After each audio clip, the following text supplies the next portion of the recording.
Welcome to the Back to Life podcast, where we explore living well, loving well, and being well. I'm your host, Nicole, and I invite you to tune in for inspirational conversations to get you back to life. Let's get started. Hey, everybody. Welcome to the Back to Life podcast, where we talk about living well, loving well, and being well. Today, we're kicking off the Look Who's Talking series, and this one is all about the voices that shape us, whether we realize it or not. So let me ask you, who has your ear? And who's shaping your mindset, your choices, and even your confidence? And joining me for this conversation is the amazing Shannon Spilsbury. She is a marriage and family therapist and the owner of Strengthened Foundations, where she helps couples and families communicate better and build stronger relationships. Welcome, Shannon. Thank you so much, Nicole. I'm excited to be here and dig into this topic. It's such a game changer in how we navigate life. It really is. So let's start with the big picture. We all have voices in our lives, right? We have friends, family, social media, news. Oh, and that one influencer who somehow convinces us we need a $75 water bottle, What the heck, right? I know, just to stay hydrated properly, But how do these voices that we prioritize shape our choices and overall mindset? Great question. The voices we listen to act like filters for how we see the world. Encouraging voices, we feel confident.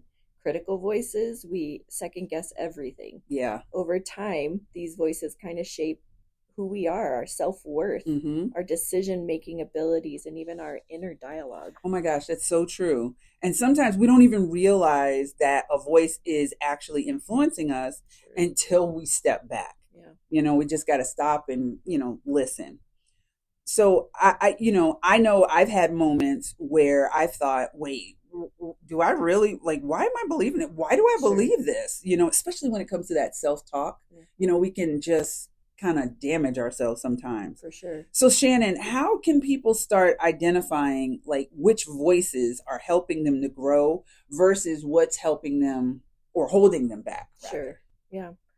That's a great question. I think some of the things that from my perspective I've seen are questions to ask ourselves, like, how do I feel after engaging with this certain person or certain content? Oh, yeah. Do I feel encouraged or drained? Am I inspired or do I feel more insecure? If it's consistently negative, that's a sign that it may not be a healthy influence. And how many times do we deal with that and we don't even recognize, Yeah. So that's just really such a great gut check. But now let's talk about red flags. So what do you feel are some signs that someone's voice might be unhealthy or even toxic? Great question. I think there's a few big ones. Guilt tripping, manipulation, undermining our confidence. Yeah. If somebody makes you feel small or incapable, creating anxiety around decision making. Healthy voices can challenge you, but they don't tear you down.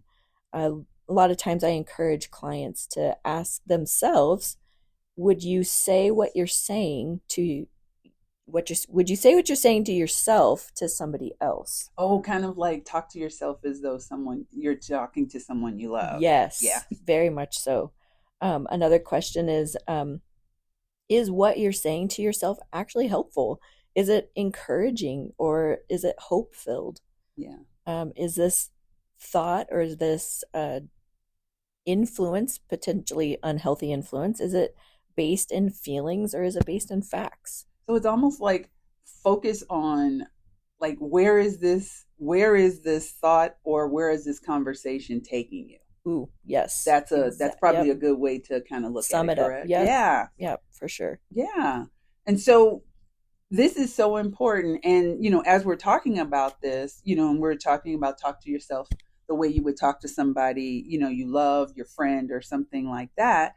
It's like our self-talk really matters as well. Sure. And that self-talk can be the result of the influences that we've been exposed to.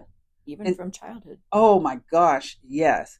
And then sometimes these voices, these have been in our head or in our lives for so long that we just accept them, particularly if they're friends, like close friends, family members. Family members, that's a big one. That's a huge one. Yep. Your children, your spouse, your workplace. Yep. All of these things, have more influence on us than we realize. Sure. But once we do recognize them, what do you think is the first step to shifting away from toxic influence?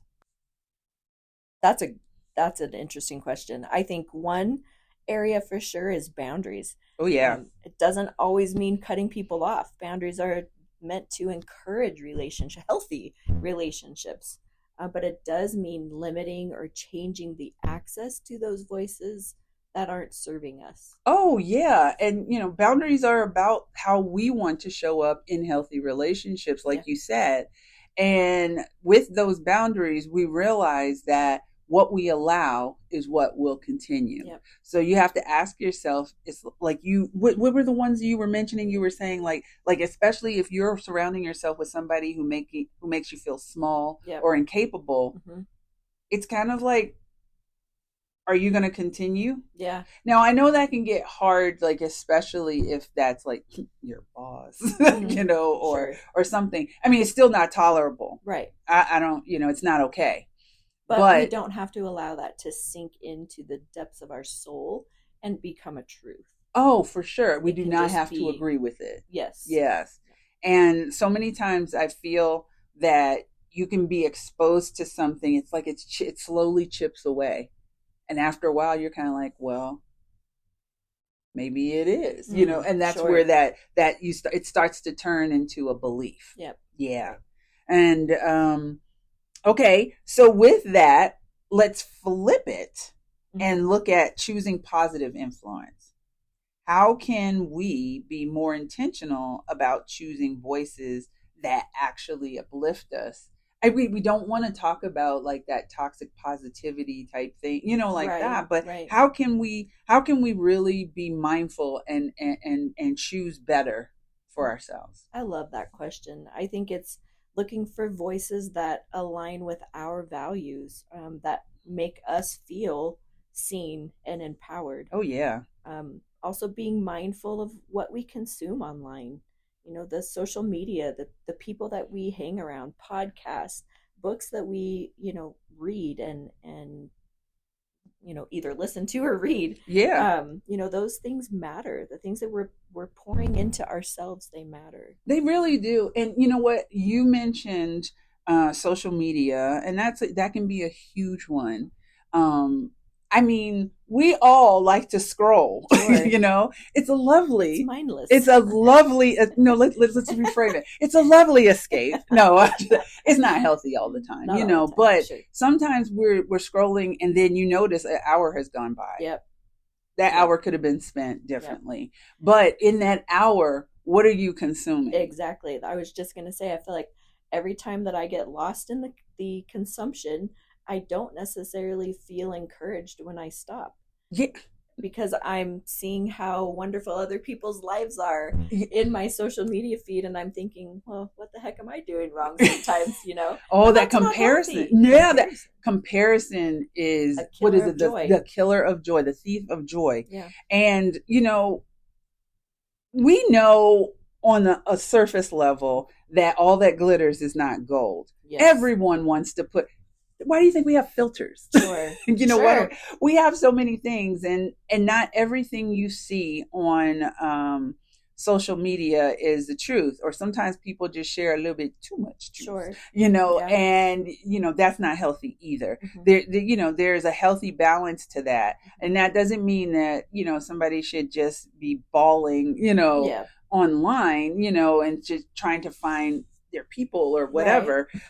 But it does mean. It's like just being mindful of what you are taking in. Yeah. Go ahead. Is it making me feel small or incapable? Yeah. Like we talked about earlier. Yeah. Is it creating anxiety? Yeah. And just because this person can go on 5 trips in a year and you're just trying to get away for the weekend, it's okay. Right. It's okay. Let them do that. Because think about it. Here's a good refrain for you. They have to pay for that. You don't. That's right.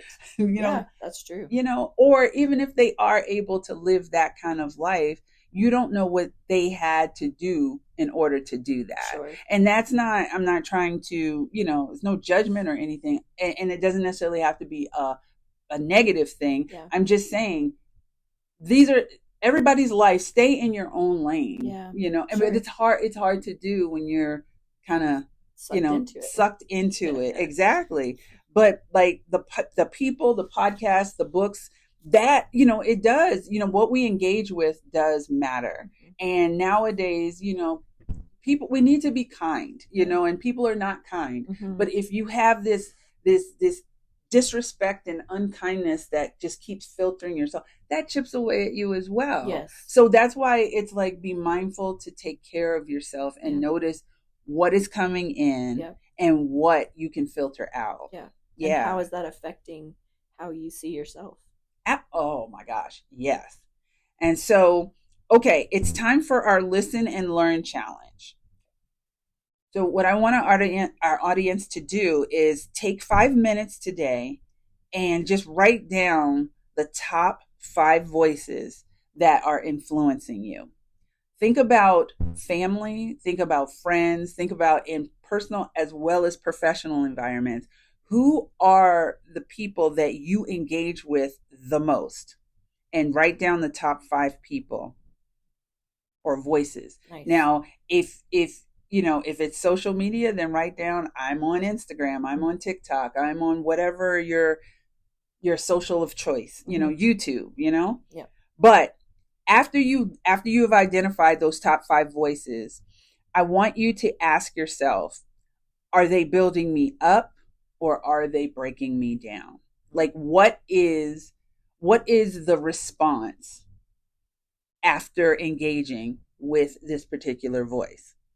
And if a voice is not serving you, what's one step that you can take to change that influence?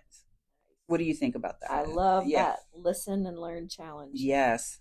I encourage you guys to try it. Yeah, I think it'll be really good. And it can be really good and really healthy, just to kind of, awareness is key. Yes. Awareness is key. And once you start with awareness, then you can actually do something about it. Yep. So Shannon, this was such an insightful conversation. And I thank you for, sharing your wisdom and engaging in this conversation with me. You bet. This was awesome. Thank you for having me. Oh, absolutely. So next up, we're going to tackle the messages that we've internalized and then ask ourselves, who told you that? You don't want to miss it. Until next time, take care of yourself and be well. Thank you for tuning in to today's episode. Please subscribe, rate, and leave a review. We'd love to hear your thoughts and stories about this series that we're talking about. You can follow us online at our website or on socials, and information about that is in the show notes. Be well.